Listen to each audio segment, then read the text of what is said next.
সারা জীবন বাংলাদেশ সরকার যেন এই শহীদ পরিবারের সাথে থাকে, আহতদের সাথে থাকে, সেটা আমরা নিশ্চিত করবো ইনশাআল্লাহ। বাংলাদেশে ভবিষ্যতে হওয়া সকল ধরনের এই ধরনের সকল প্রোগ্রামে শহীদ পরিবারের সদস্যরা যেন এই গল্পগুলো আমাদেরকে বলেন। আপনারা কেমন আছেন, আপনাদের কি কি প্রয়োজন সেটা জানার জন্যই সরেজমিনে এখানে আসা। আপনারা এই গণ অভ্যুত্থানে একজন বীর শহীদ পেয়েছেন, আবু সাঈদের মাধ্যমে রংপুরের প্রতিটি দীর্ঘদিন ধরে চলে আসা বৈষম্য, রংপুরের দিকে বিগত সরকারগুলোর যেই দৃষ্টিপাতের যে অভাব, সেটা ঘুচে যাবে। এবং আপনারা এর মধ্যেই দেখেছেন আমাদের মাননীয় প্রধান উপদেষ্টা রংপুরে এসেছিলেন এবং অন্যান্য উপদেষ্টাবৃন্দ রংপুরে এসেছেন, এবং আমিও রংপুরে এসেছিলাম আবু সাঈদের কবর জিয়ারত করতে এবং বেগম রোকেয়া বিশ্ববিদ্যালয়ে গিয়েছিলাম।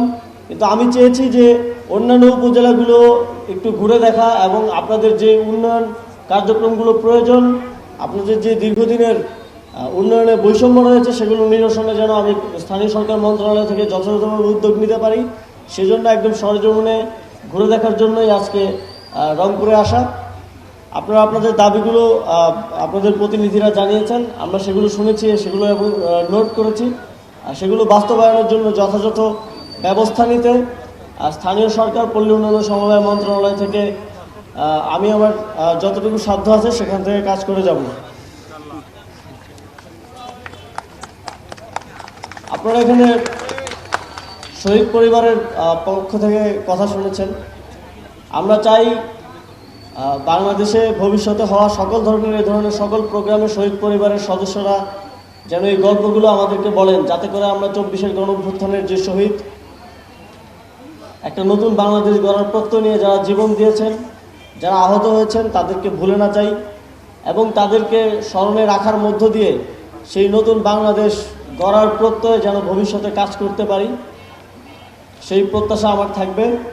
এবং আপনারা জানেন যে শহীদ পরিবারকে জুলাই শহীদ স্মৃতি ফাউন্ডেশন থেকে ইতিমধ্যেই গত সপ্তাহে রংপুরে ফাউন্ডেশনের সদস্যরা এসেছিলেন এবং রংপুরের ৬৫ জন শহীদের মধ্যে ৪০ জন শহীদের পরিবারকে সেটা পৌঁছে দেওয়া সম্ভব হয়েছে।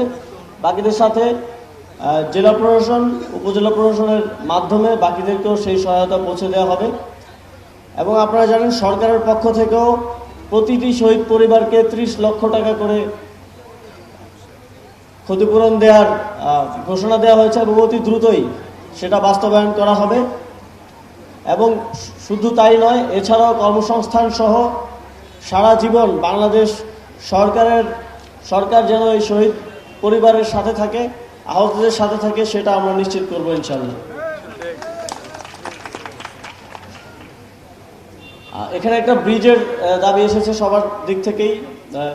তো আমি এই প্রোগ্রাম শেষ করার পরেই সরজমিনে সেই জায়গাটা পরিদর্শন করতে যাব এবং আপনাদের এই প্রাণের দাবি বাস্তবায়নের জন্য অতি দ্রুত সময়ের মধ্যে কিভাবে যথাযথ ব্যবস্থা নেওয়া যায় এবং আপনাদের এই দাবি বাস্তবায়ন করার জন্য স্থানীয় সরকার, পল্লী উন্নয়ন সমবায় মন্ত্রণালয় কাজ করবে।